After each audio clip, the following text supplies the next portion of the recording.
Hi, hello there, and welcome to a video I don't want to record. So, I just finished watching the Casey interview with Mr. Snowflake, and I have a lot of thoughts. I'm probably not going to share a lot of them because they will just piss people off. But starting off, um, I when I initially saw that Mr. Snowflake had gotten an interview with Casey, I honestly thought it was a little exploitative. Because I knew he was doing the series that was like Victims of an Empath, and I haven't had a chance to watch the first one yet, but it is on my list of things to watch. And when I saw that he had managed to get an interview with Casey, I really thought it was very exploitative and that people just needed to leave Casey the hell alone. However, watching the video, it does come out that Casey suggested it to Mr. Snowflake. Like Casey reached out to Mr. Snowflake after the first episode of Victims of an Empath came out, and he was the one that suggested having the interview. That does change my opinion on it a lot. So sitting through it and listening to it, and just listening to the story as it unfolds from Casey's point of view, like the whole story, and not just the angry reaction to the accusation video that Amber put out. I still do not understand what the hell she was thinking. I don't get why she thought that was gonna work. Like, anyway, um there's there's a lot here. There's no way I could make a video. There's no way I could sit and do a reaction to it, and it's 2 hours long. I don't want to do that. I don't think people want to watch that either, to be perfectly honest. I think you do, but you really don't. Um, because those 2 hours are going to turn into like four, and no. Um, but I went into watching it with a very empty slate kind of a mind. I wasn't watching Amber during the whole kerfluffle, and because I came into watching Amber pretty solidly when she was already with Becky, so I wasn't here for the Destiny era, and I don't like Destiny, so I don't really go back and catch up. Um, but she, where was I going with it? Oh, the I knew about the accusations, and I knew about the Rain and Petals eavesdrop poem because Amber is such a stellar poet. Um, I couldn't even keep my face straight enough long enough to get that out. But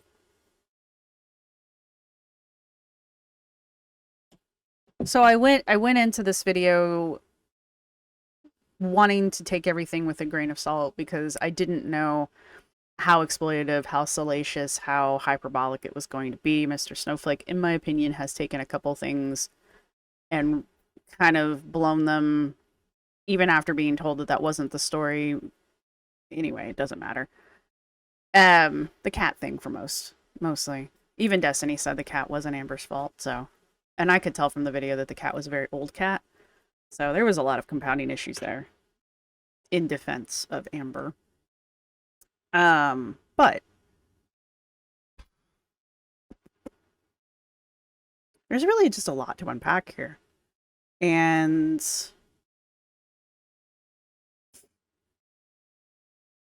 I really did watch this. I really kept an eye on Casey's body language and Casey's behavior during the video. Um, and I'll tell you what sold me. There's a moment where Casey's mom comes in and kind of interrupts while Casey's doing the stream, and it doesn't fluster him at all. He doesn't he doesn't look like he feels guilty, like he's getting, how sometimes, well, I know I do, when my partner will come in or something and I don't know they're supposed to be there, and it, you're just kind of like, oh, and it kind of throws you. It didn't throw Casey. And that tells me that Casey wasn't like focused on a story, if that makes sense. Casey wasn't trying to keep details straight in a way that their concentration couldn't be broken in order to keep the story straight. It happens to Amber a lot. It's one of Amber's tells. The whole like squirrel thing that she does, it's not ADD. It's she, if she gets distracted, she loses the thread of her story. And that's because she's making it up, not because she's easily distracted. That didn't happen with Casey. And just the linear nature of the story and the back and the forth and the going forward and then coming back, that was very organic, in my opinion. And that's, one of the telltale signs of someone's telling the truth. Now, do not put a capital T on the truth, because really at the end of the day, I mean, I hate to be like this, but this is the reality of the situation. Casey at one point mentioned that, like, if Amber continues to be Amber, that Casey was going to take her to court. And he said that he hadn't taken her to court prior because he didn't want to have to face her in court. Perfectly understandable. Absolutely perfectly understandable.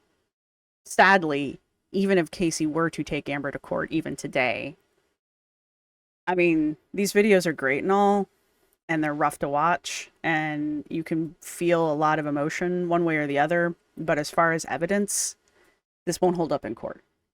And I don't feel like Casey would get very far trying to go after Amber even in civil court over defamation, which I think would be what that would be. It's really, really hard to do a defamation case, especially in something like this. Like, it's just very hard to do. You want to see a defamation case done correctly, then you got to go watch the Dev v. Heard one, because that shows you, A, how difficult it is to do, and B, how to do it correctly. Um, my point is,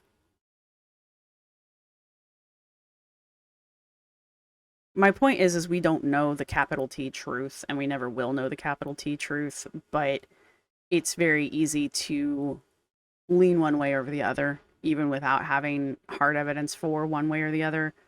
Just going off of, I don't know Casey as well as I know Amber, as far as like body language and the way they talk and just the persona that they project forward.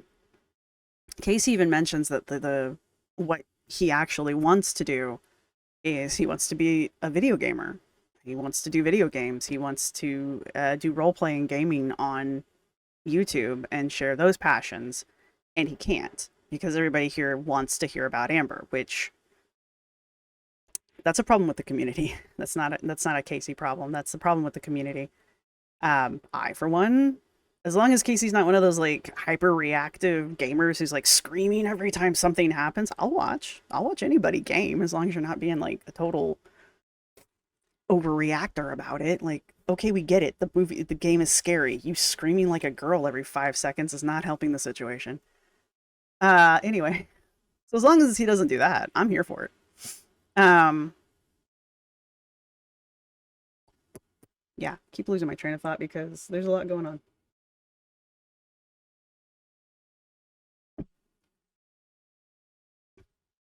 Oh, so I guess my point is like the chance that I would have to observe Casey in order to get a read on Casey like that. This is it. This is what I've got. I've got a 2 hour long interview with Casey from start to finish. And it was very well done. Mr. Snowflake's got some skills, man, which is why we all keep watching, because he's good at it. I'm really trying to not make this too rough for you guys, and I also don't want to make this like too long. The end of the line, yeah, the long and the short of it is, yeah, I do believe Casey. And Casey says some very interesting things that I think a lot of people are just, a lot of the other reaction channels that I've seen talk about this just kind of gloss over. Keeping in mind, I don't watch that many reaction channels. Um, Casey talks about how Amber has honed her skills and how Amber has, I think one of the parting lines was, she went from 0 to 60, starting with Casey and going all the way to talking about going to Becky. And the level of manipulation and the level of gaslighting, like the actual use of gaslighting, not like the thing everybody keeps throwing around, that it's things that we can actually see in real time through Amber's videos, which surprises me because why would you leave evidence basically behind? But it's Amber.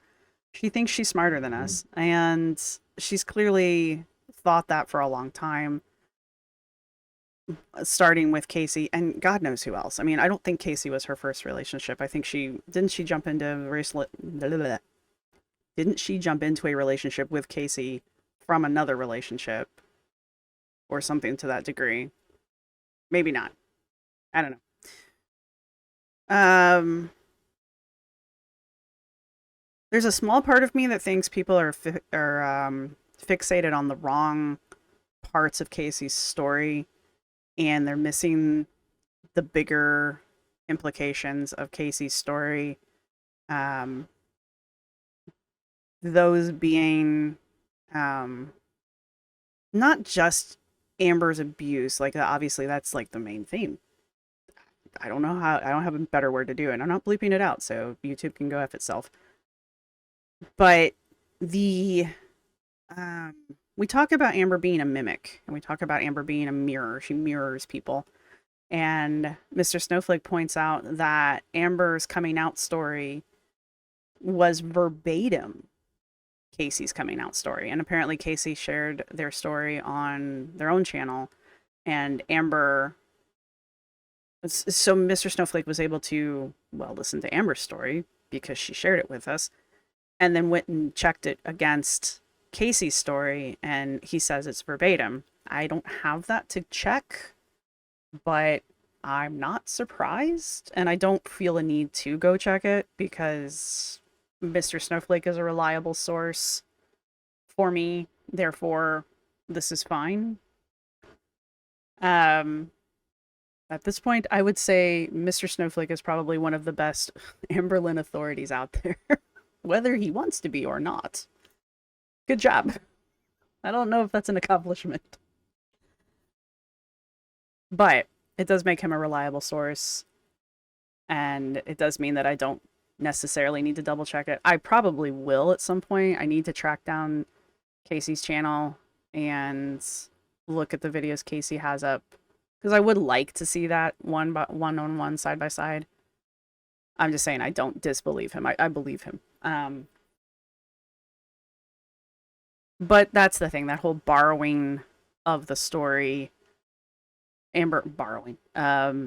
We've seen Amber do that before. Obviously, this is not us actually seeing it before. This is us seeing her perfection of this down the line. Clearly, she was doing it well into her career. And I mean, to throw some sympathy towards the devil, Amber came from a rough childhood. She's clearly not had the best role models. She's obviously had a rough time. She clearly has problems that need professional help that YouTube is not capable of providing. So, but because she's not getting any of that addressed, that's kind of the thing. Because she's not getting any of it addressed, she can't get better. I know in one of the more recent Snowflake videos that I put up, I was talking about how I don't think Amber can show empathy. I don't think Amber knows what that is, what it looks like. I don't think she actually genuinely feels it because I think she missed that point in development. And I'm not trying to be mean. I There's lots of studies that show that when in children during their formative years, if they don't basically get taught how to do things, it's not really a skill you can pick up later on. You're just always off. So yeah, I'm starting really hard to lean towards the fact that Amber just doesn't emote well or at all. But she does mimic, and she knows how to mimic very well. And she does it to an annoying level, but I think she also does it to a much more insidious level. And I think that's the difference between her conscious mimicking, where she's taking Casey's story and making Casey's story her own, versus her unintentional mimicking, where she's I think that the accent changing thing, I think that's honestly an accident. I don't think she necessarily does it on purpose. I think it just kind of happens and she just rolls with it. So that's kind of my take on that. Personal opinions. But the whole completely borrowing Casey's coming out story, and then Casey shares several things that Casey's been diagnosed with over the years, one of which being anxiety and panic disorders. And yeah, I'm leaving all my fidgets in because I want you guys to see how freaking uncomfortable I am talking about this.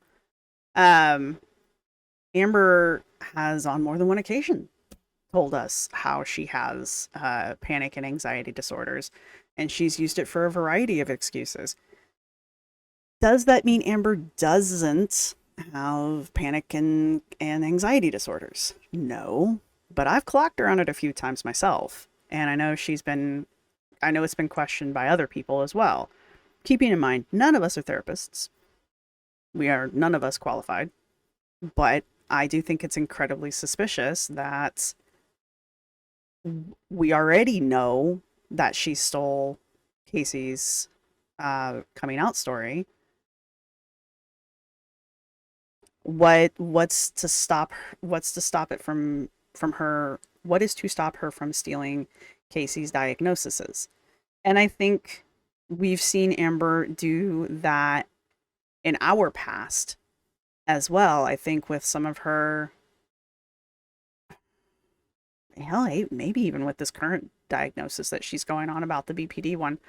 Um, it's hard to tell with Amber what's real and what's not because so much of Amber's life is fake. And I do kind of wonder if Amber even knows what's real and what's fake at this point. Does that absolve her of anything? No, not in my opinion. But I'm a heartless person, so. Um, I'm a heartless person and kind of lost my sense of humor during this one. I don't really know what to do with all of this going forward. This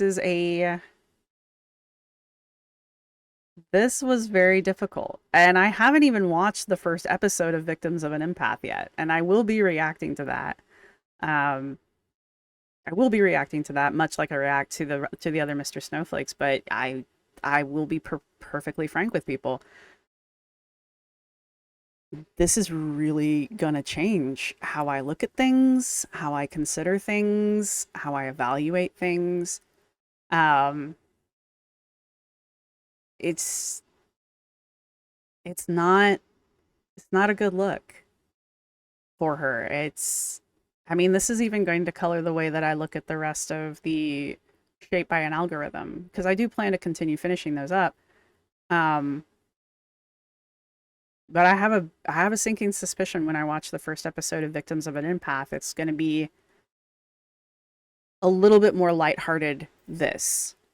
And I think it's only going to be a little bit more lighthearted just because hopefully Mr. Snowflake interjects little jokes and bits of British humor in there, and I like British humor most of the time. So I'm hoping for that. Um,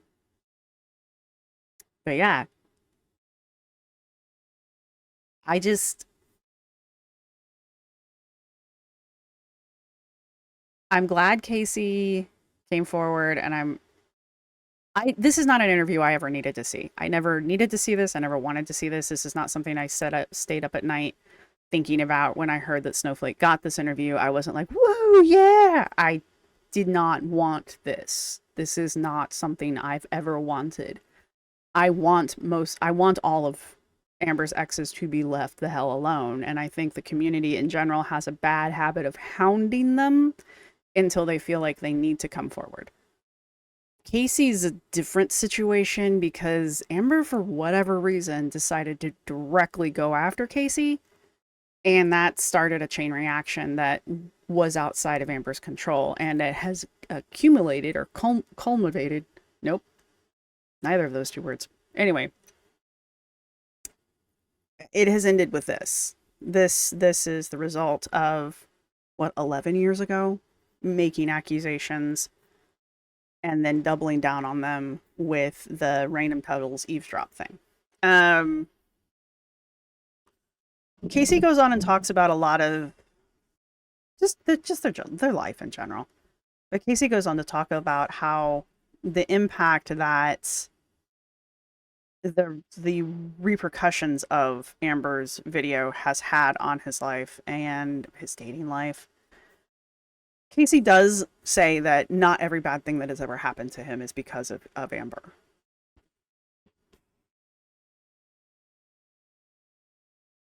He even mentions that his last relationship was just one of several in a pattern, and basically that's why he's sworn off dating for the time being, is because even he noticed the pattern at this point and was like, nope. So, and that's admirable, actually. That's a sign of growth. And I mean, sorry it's happening. I really am. But at the same time, I mean, it takes a very mature person to take a step back and be like, hang on, wait a minute.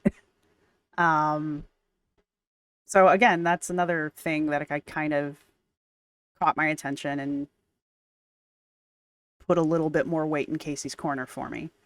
Um, so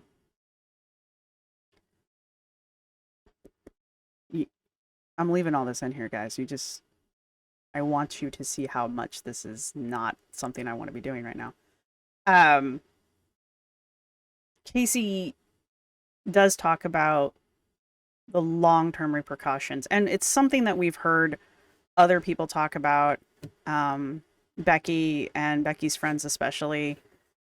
Keep in mind, I'm not a Rafe fan either, so when I hear Rafe say things like that, I just wonder if maybe she's blowing it out of proportion. And again, Casey's done more. Casey has done more to change my mind about a lot of the characters in the Amberverse than any of the other characters have done for themselves. And I think that's because all of the other members come off somewhat shady. I'm not including Becky in this one just because Becky's got things, and I'm not going to hold that against Becky. Um, but do I think Becky's friends always had Becky's best interest in mind? No. And I think sometimes that they were trying to take advantage of Amber. They were trying to take advantage of Amber's clout for themselves. And I mean, when you play with fire, you're going to get burned. Casey's different. Casey wasn't here for that. Casey was never here for that. When Casey put the videos out, um, rebutting Amber's dumbass video, Casey wasn't looking for clout. Casey put 3 videos out and was done with it, or tried to be done with it. And the community wouldn't let it go. And so because of that, Casey's life has had a lot of bumps in it that can be directly traced back to the community not letting it go.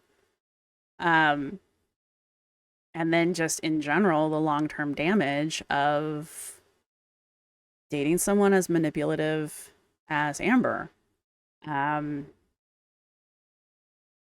as much as I have said during the Mr. Snowflake videos, Shaped by the Algorithm, how I've said in the first, 4 videos now, we're seeing the development of the Amberlynn character, the YouTube Amberlynn character. I think with Casey's story, we're not seeing the development of the Amberlynn character. We're seeing the development of Amberlynn. And we get to see through Casey's eyes the Amber that we don't get to see through YouTube, which does really tell me how much control Amber really does have over the image she's been projecting. I know a lot of people will say, a lot of people will simultaneously claim that Amber is this diabolical genius and then comment on how stupid she is. In some situations, I guess you could say you can have it both ways, but usually in these situations, you can't. And I think Casey's story has really pointed out to me how much more advanced Amber is as far as her survival skills, which unfortunately are centered around things like manipulation and lying and um, the true definition of gaslighting. So, but it also does explain to me why she doesn't delete videos as much as she does, as much as other YouTubers we've seen do, like Foodie Beauty, for example. Comparing Casey's story, comparing the Amber from Casey's story to someone like Foodie Beauty, because that's, I think, the next best example, honestly. Um, there's no comparison. There really isn't a comparison. Uh, Foodie Beauty is truly unaware of how much she's bungling her own life up. And Foodie really does think she's just smarter than the average bear. And she's just not. Amber might be. Um, and I don't think people understand how scary that is.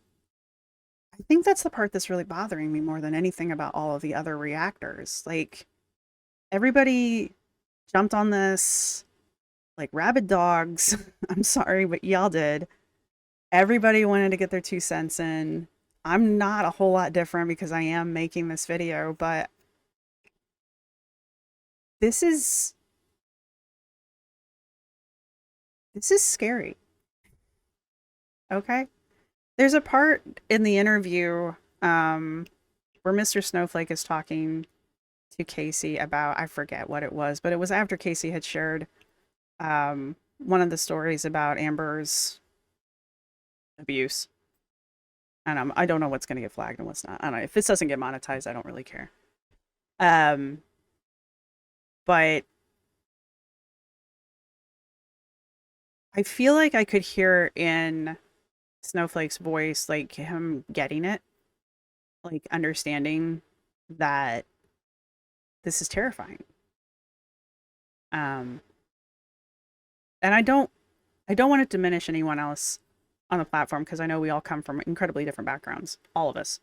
And I know everybody kind of brings their background with them to the reactions, and that's why all of the different reactors have a different take on everything. Like, even though we all have like the same take, basically, we all come at it from a different angle.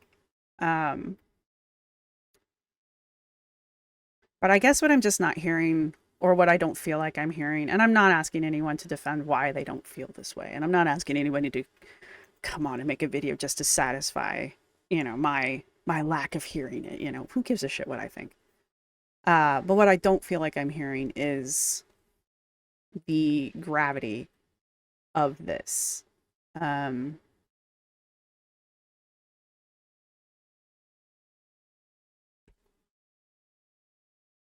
and that just maybe that's just my take on it, and that's fine.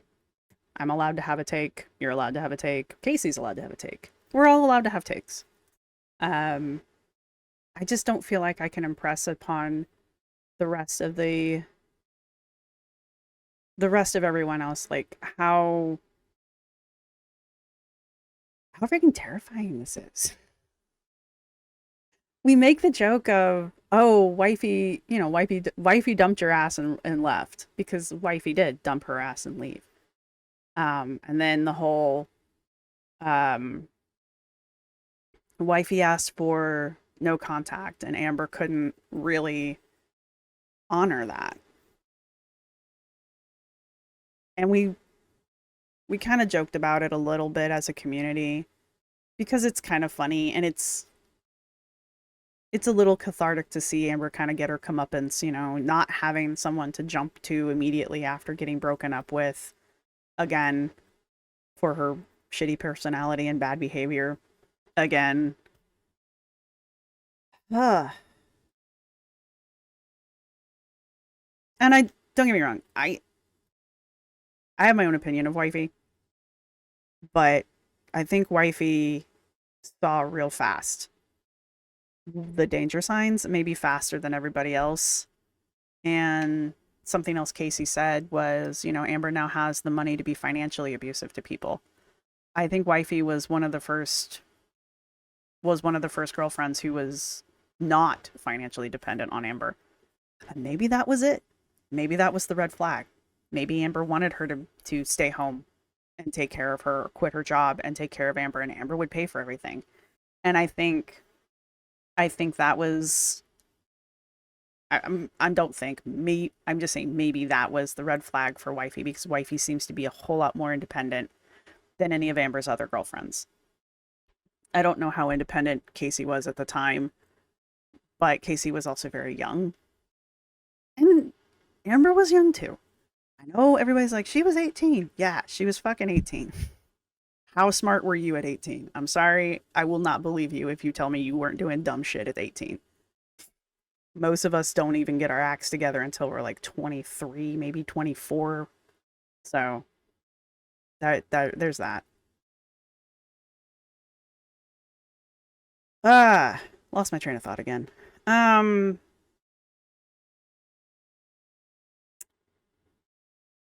I lost my train of thought, and I've already talked about this longer than I really wanted to. I'm sorry if this video is kind of a downer. I'm really sorry if this video is not what people were hoping for. Um, I didn't want to watch this, and I don't really want to make this video, but I do want people to understand that the Casey interview is more than just tea. It's not just learning the same thing we knew already. I mean, we already knew things that Casey mentioned because we have eyes. Getting the details of it hammered out.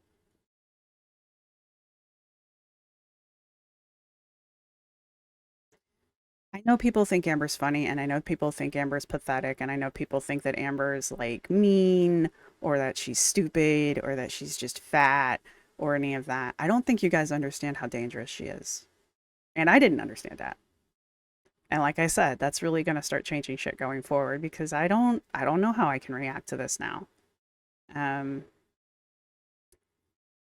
Because it's not tongue in cheek anymore. So anyway, yeah, I don't know.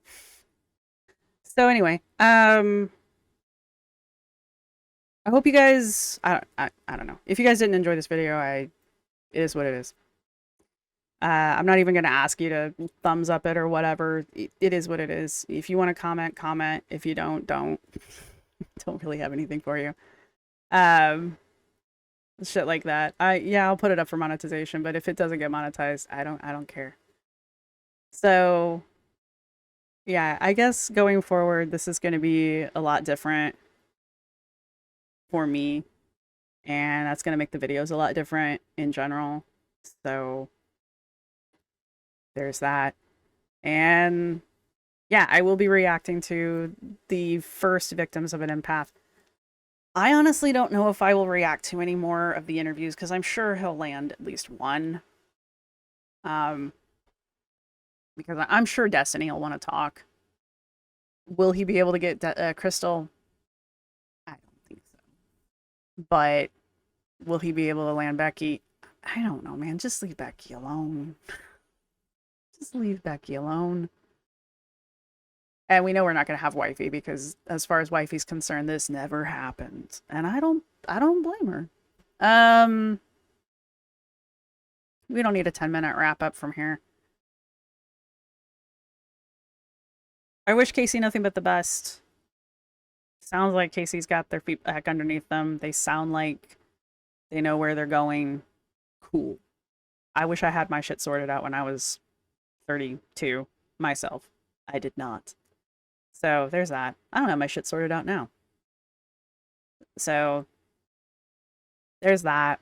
Mr. Snowflake makes a very poignant comment when Casey says something to the effect of, like, basically he can't live his best life because, it's certain aspects of it have been taken from him. And Mr. Snowflake he was like, I'm the one who gets all the repercussions from the accusation video and the rebuttal videos. Like, I'm the one who has all of the blowback, and it doesn't seem like, and he says, and she doesn't. Nothing's happened to her because of it. And Mr. Snowflake points out that Amber has a very miserable life. She doesn't have any friends. She doesn't have anyone taking care of her. She barely has her family. Um, and that just, she doesn't have her health. She barely has her mobility. She's not independent as much as she wants us to think she is. You know, she's like one actual injury away from being bedbound and being one of these 600-pound life people who doesn't get the surgery. Um, so that was, it wasn't a wake up moment for me. I mean, I don't disagree with him at all. I think Amber has a crap life. I wouldn't want it. I know we're always like, oh man, if I had her money, I'd XYZ. Do you really want to do what she had to do to get that money? Because I don't. I'm good. I'm fine. And I think that's the part. I I hope that's what Casey needed to hear. Because yeah, maybe Casey doesn't get to be the video gamer they wanted to be. Like I said, I totally watch because I watch people play video games all the time. But I think in the long run, I think Casey wins. You know, Casey's got their health for the most part. Casey's got friends. Casey may not have a significant other, but that's a choice Casey's made, you know. Casey's got shit to look forward to. Casey's got dreams. Casey's got plans. Amber doesn't even have that. Amber doesn't even have plans. Amber doesn't know what she's doing from one minute to the next, let alone what she's going to do 10 years from now. If she's even going to be here 10 years from now. What's the old proverb, like, the best revenge is to outlive your enemies? I take that to heart. So, anyway. For reals, wrapping up this time. Again, comment or don't, it's fine. Thumbs up or don't, it's fine. I'm not being combative here. This is what it is. This one hit me hard. I don't like it. I didn't want to react to it, but I did. So there you go. This has ruined everything for me, and I hate it. So thanks. But you know, in the long run, um, I think having one little thing in my life ruined, uh, and not allowing Casey to be able to vent a little bit more and maybe get back some control of their life, I think it's fine. That's a sacrifice I can make. It's fine. You know? So there's that. All right. That's pretty much it. I'm not going to edit this. I'm just going to put it up the way it is. So if you guys don't like the format of it, that's why. And I will see everybody in the next one, which will be a reaction to Amber's current video and her non-apology. So I will see everybody in the next one. Tschüss.